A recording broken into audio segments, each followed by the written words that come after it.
Here's the final product for my little 327 that's going to go into my 54 Bel Air. I had it completely rebuilt by a good friend of mine named Rob, who builds race engines. And in the end, we ended up sticking in a Lunati Voodoo 268 cam in there, just to give it a little rumble. Those are some camel hump heads. I changed the heads that came with it originally. I sold them off, and I bought a set of these that had a little bit of polishing and porting done to them.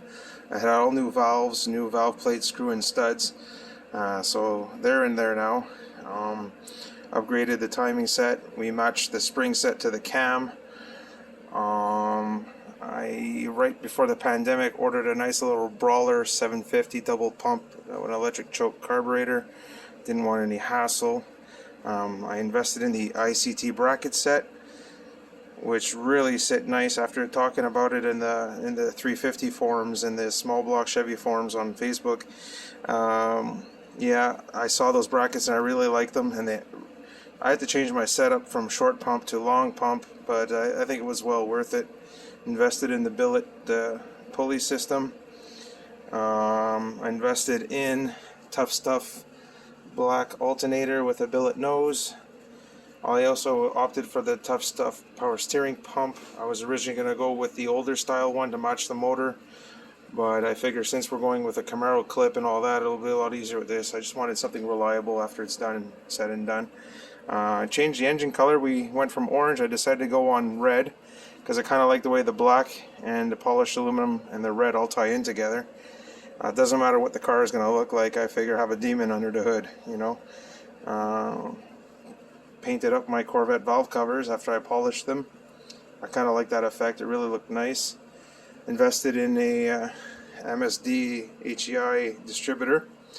I also have somewhere the MSD 6A digital box to go with that, which I'll hook it up once this engine's in the car and the engine's broken in. I'll switch over to the digital box eventually. So this is just my little quick and dirty setup to see what we're looking at. Opted for the billet aluminum wire loom holders. I think it ties in there nice. And yeah, long pump aluminum. And what did I do with the intake? Yeah, we already saw the intake. I had my shop at work. A guy helped me out and drilled me a hole into the blank there. And in the back of the motor, I ran a PCV valve where the down tube used to be. And then on the bottom of this scoop, I don't know if you can see there, I tapped into the flange of the filter plate, and I drilled a little piece of steel pipe in, and I had the stainless steel TIG guys at my shop welded in for me. So now I'll have the proper amount of vacuum pulling and going into the air filter as it should be. Originally I was going to hook it up to the port on the back of the intake, and what happened on my 66 Impala when I did that is I got a really shit idle. It was sucking way too much air in through the breather tube, and it was just, I don't know, it was too direct.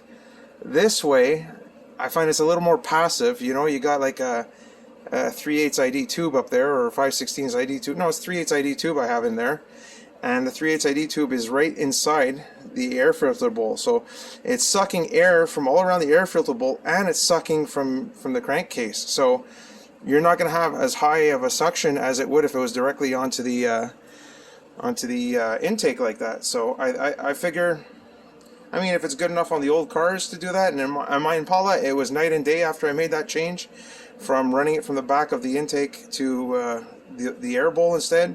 Night and day, night and day. So I did this. I like it. Just a little update on my status. I went mechanical fuel pump, and somewhere here I got a box of Hedman headers. Yeah, I know. I was gonna go with the ram horns, but I got a set of mid-size headers that exit at the rear. Since we're doing Camaro clip on my car, those ram horns are going to be a pain in the ass with the clamshell engine mounts, right? So change, flip, and I got all kinds of spare parts kicking around here anyways because I want it all new in here, right? So that's what she's gonna look like when she goes inside the old '54 Chevy.